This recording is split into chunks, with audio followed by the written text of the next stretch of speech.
যেরূপ মুর্শিদ ওই রূপে রাসূল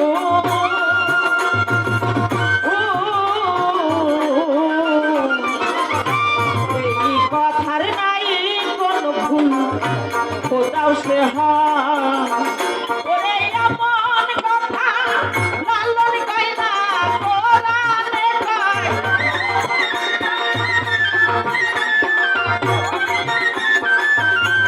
এমন কথা লালন কয় না কোরআনে কয় পারে কে জাতি ওরবি নৌকাকে আনি পারে কে জাতি ওরবি নৌকাকে আনি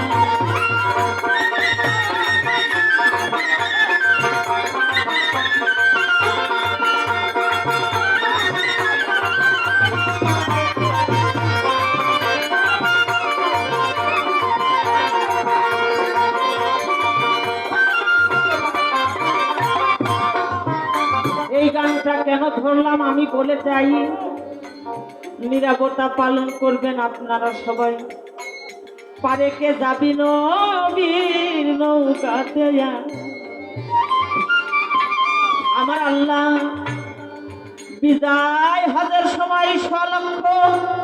সাহাবীর সামনে বলে গেছে আমি থাকবো না আমার পরে থাকবে কোরআন কোরআনের পরে কি থাকবে আহলে বায়াত আহলে বায়াত আহলে বায়াত কোরআনের কথা একবার বলেছেন আর আহলে বায়াতের কথা তিনবার বলেছেন এবং আমার পরে থাকবে কোরআন এবং আহলে বায়াত সাহাবারা জিজ্ঞাসা করেন নবীজি আউল মানে তো বংশধর কিন্তু আপনার তো কোনো বংশবালাই নাই সবই মেয়ে ছেলে তো নাই তাহলে আপনার যে বংশ নাই আমরা কার কাছে বায়াত গ্রহণ করব তখন একটি চাদরের মধ্যে হযরত আলী মা ফাতেমা ইমাম হাসান হুসাইনকে একত্র করে বলেছেন মান কুনতু মাওলা ওয়া ফাহাজা আলী উল মাওলা আমি যার মাওলা আজ থেকে আলী তার মাওলা এলমে মদিনাতুল আলী উন বাবুহা অর্থাৎ আমি যে এলেমের শহর আলী ওই এলেমের প্রবেশদ্বার আমি আর থাকবো না আমার পরে কোনো নবী থাকবে না আমার পরে আসবে পীর এবং মুর্শিদ ওলি আউলিয়া যারা আল্লাহকে পাইতে চান তাহলে পীর মুর্শিদের কাছে এসে বায়াত গ্রহণ করতে হবে যেমন এই যে কুকুর পোষে গেরস্তরা পোষে না যে কুকুরের গলায় দেখবেন ফিতে দিয়ে আছে লাল ফিতে ওই কুকুরকে ইনজেকশন দিয়ে কি মারে মারে না আর যে কুকুরের গলায় ইনজেকশন নাই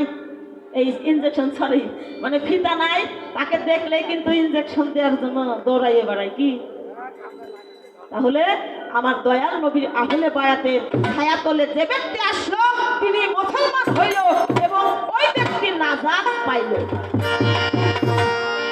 তাই বলেছেন ছোট করে বলি বেশি হয়ে যাচ্ছে বিরক্ত হচ্ছে নাকি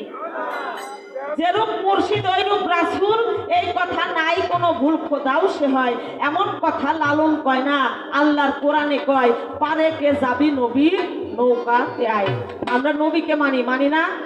আল্লাহকে মানি নবীকে মানি অনেকেই বলেন নবী আমাদের বড় ভাই নাউজুবিল্লাহ নবীজি কখনো কারোর বড় ভাই নাই আমরা যদি নবীজির উম্মত হয়ে থাকি আমার দয়াল নবী যে আদেশ দিয়েছেন সেটা আমরা পালন করব তারপরে তো নবীর উম্মত হব পালন না করলে কখনো নবীর উম্মত হওয়া যাবে আর বেশি বলবো না কিছু পারে কে